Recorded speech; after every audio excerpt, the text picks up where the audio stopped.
В Тамбовском Улусе в 2023 году социальные контракты заключили 72 жителя. В райцентре открываются точки общественного питания, фотосалоны, парикмахерские. В Наслегах в основном люди занимаются в сфере сельского хозяйства. Социальный контракт – это соглашение, которое заключается между малоимущей семьей и Управлением социальной защиты населения. Государство безвозмездно предоставляет денежные средства, а человек берет на себя обязательство улучшить материальное благополучие своей семьи. Стоит отметить, это своего рода инструмент для активных людей, которые стремятся преодолеть трудности, повысить качество жизни в долгосрочной перспективе. В прошлом году заключено 147 социальных контрактов. На сегодня заключено 72 социальных контракта. Данный вид социальной поддержки в нашем районе стал одним из востребованных и показал свою эффективность, что выражается в увеличении у большинства семей доходов в среднем 1,5–2 раза. Наиболее популярные направления осуществления предпринимательской деятельности, по которым граждане заключают социальные контракты, это сфера красоты, туризма, общественного питания, бытового обслуживания. Что касается ведения личного подсобного хозяйства, то социальные контракты по этому направлению заключаются в основном на развитии животноводства, птицеводства, овощеводства. По поиску работы граждане, заключившие социальные контракты, сегодня трудятся в сферах торговли, образования, здравоохранения, жилищно-коммунального обслуживания. Многодетная мама Христина Вячеславовна Федорова, жительница поселка Хандыга, заключила социальный контракт на развитие собственного дела. Она признается, что и не думала о возможности получить статус самозанятой и заниматься своим делом, которое бы приносило доход до того момента, пока не обратилась в Управление социальной защиты за нужной ей справкой. Поскольку наша героиня на тот момент была безработной, ей предложили заключить контракт и открыть свою пошивочную мастерскую. Христина Вячеславовна по профессии портной 4-го разряда. Она окончила Республиканский лицей-центр профессиональной и медико-социальной реабилитации инвалидов. В свое время участвовала в разных профессиональных конкурсах, в том числе и в таких престижных, как Республиканский фестиваль национальной одежды и аксессуаров «Золотая игла». Когда бизнес-план Христины Вячеславовны был одобрен по социальному контракту, ей было назначено 350 тысяч рублей. На эти средства она приобрела необходимые для работы инструменты, специальное швейное оборудование и организовала у себя небольшую пошивочную мастерскую. По соцконтракту приобрела оборудование, начинала свое дело, и у меня теперь доходы. А раньше, если бы я копила, я такое не могла бы купить. И благодаря соцконтракту можно воплотить мечту. Вот, например, я купила вышивальную машину за 150 тысяч, промышленную машину за 34 тысяч со столом купила, и за 41 тысяч скорняжную машину со столом, тоже очень хорошие, и манекен купила за 15 тысяч. Еще каверлок купила за 43 тысяч. Можно шить современные одежды, футболки всякие. Самое дорогостоящее оборудование – вышивальная машина. Но она того стоит. Теперь Христина Вячеславовна может заниматься не только ремонтом и пошивом одежды, но и разработкой индивидуального дизайна и декорации изделия.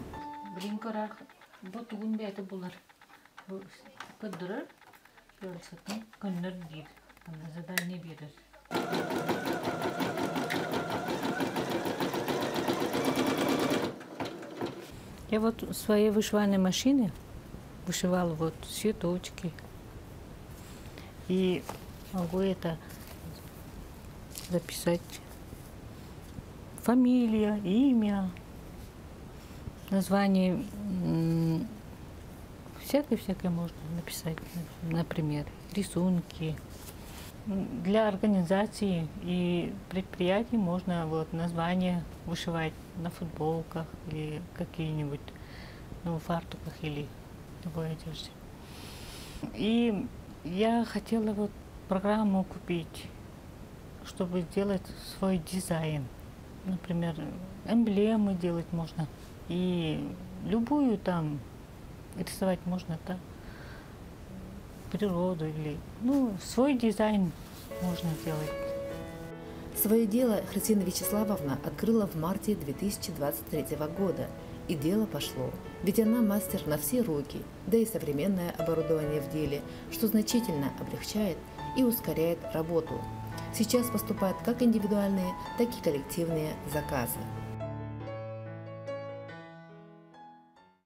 Я могу делать ремонт одежды, готовую одежду, подгибы, ушить, все, что желают, сделаю. По пошиву я могу платья нарядные, вечерние. Можно еще деловые костюмы, юбки, жилеты, пальто можно. По индивидуальный заказ все могу делать. В летнее время заказов не бывает, а в зимнее время, да. Обновление шубы лежит, подгиб штаны, и национальная одежда тоже есть. Вот так, и очередь. Рука у мастерицы легкая, шьет Христина Вячеславовна быстро и качественно. Шитье для нее – это и способ заработка, и занятие для души, которому она посвящает все свободное время. А его не так много, ведь наша героиня – многодетная мама. У нее 2 взрослые дочери с внуком и 2 сына-школьника. А не так давно она устроилась еще на работу в больницу. Этот манекен называется раздвижной.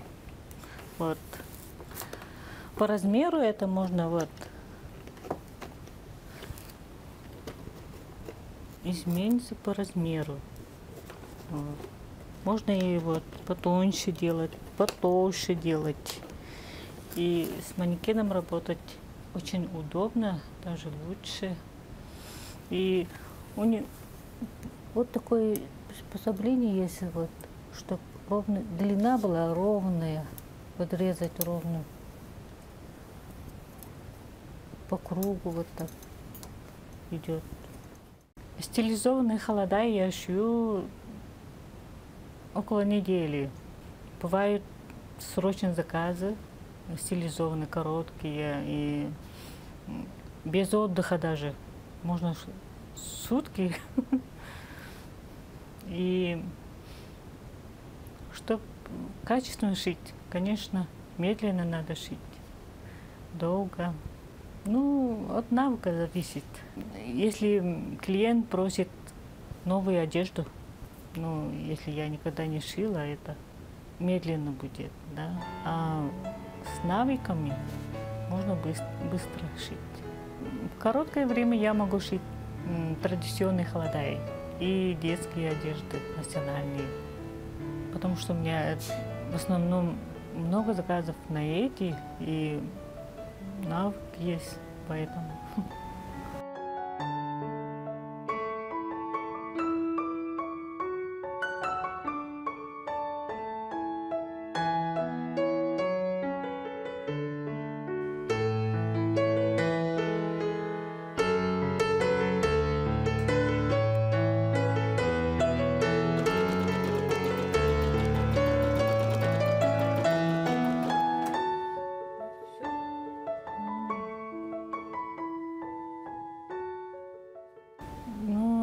Когда я получила соцконтракт, я была безработная, и мне это на расходы тоже сходить, найти, искать. И там много расходов, поэтому сначала я покупала некоторые оборудования, потом уже постепенно зарабатывала, шила заказы, потом прибавляла и постепенно остальное купила. Но безработного это трудно сразу, потому что мы далеко живем, поэтому транспорта нет, например. За маму радуются все в большой семье и помогают ей всеми силами, а поддержка близких в начале пути – это очень важно. Когда была у мамы всего одна швейная машинка, Сейчас у мамы несколько швейных машин, зал превратился в мастерскую. Мама иногда работает по ночам, потому что у мамы много заказов. Мы помогаем маме, и мы гордимся маме, что она работает над швейными машинками, и она все сама делает, всего одна. Моя мама любит шить одежду. И эту одежду я ношу в школу. И я занимаюсь футболом. И мама напишет мое имя в футбольной форме. И она наконец-то купила вышивальную машину. Главный критерий для получения социального контракта – надо быть нуждающимся. Получателями помощи могут стать малоимущие семьи и малоимущие одиноко проживающие граждане, чей среднедушевой доход ниже величины прожиточного минимума, установленного в соответствующей зоне Республики Саха-Якутия. Также необходимо учитывать то, что максимальная сумма, которую можно получить, зависит от вида социального контракта. Размеры выплат устанавливаются на региональном уровне, а на федеральном приняты определенные ограничения.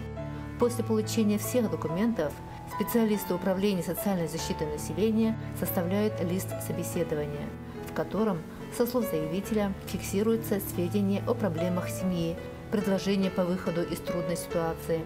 Многие жители республики изменили свою жизнь к лучшему благодаря социальному контракту. Они смогли приобрести необходимое оборудование, расходные материалы для ведения бизнеса или даже расширить собственное фермерское хозяйство.